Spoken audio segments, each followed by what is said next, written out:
Dihkun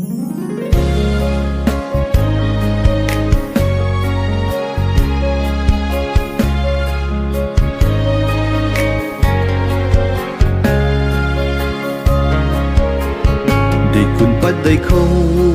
pusini Rongmei mai drum diên ta mù ngắm mặc mây thì lâu là tắt khuôn thó nắng thâu này là na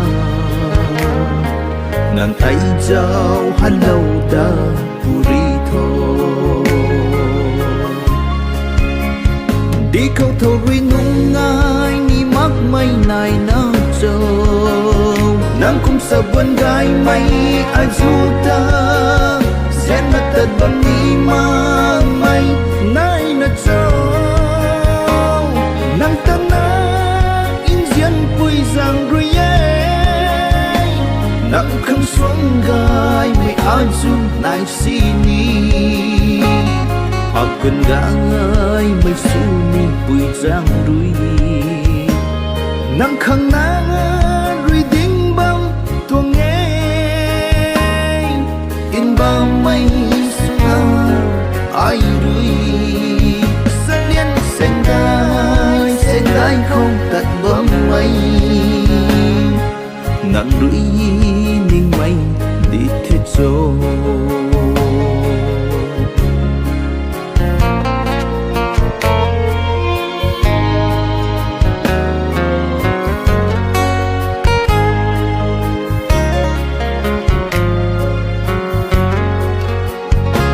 khâu thấy sen khé cả chu này mũ ngâm mặc mây này đuôn ri sen khé cả thủy này là nắng thô điên ra mây thay mắc na râm xiên tân biên lâu đủ thế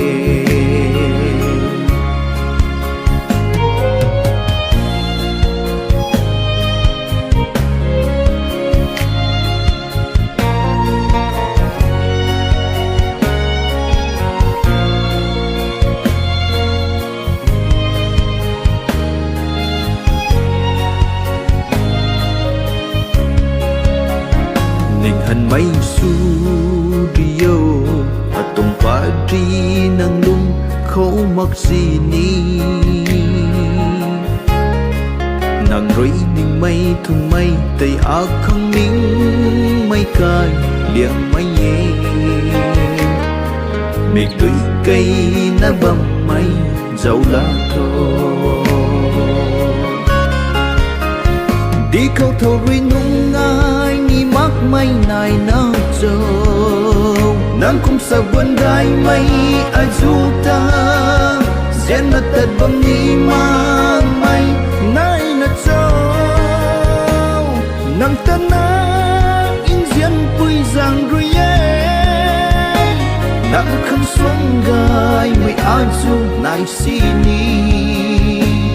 akan gai mây su ni vui rằng rồi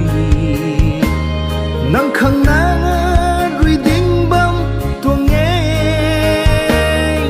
in bao mây su na ai rồi sen gai không tận bóng mây nắng rồi ninh mây đi thiết rồi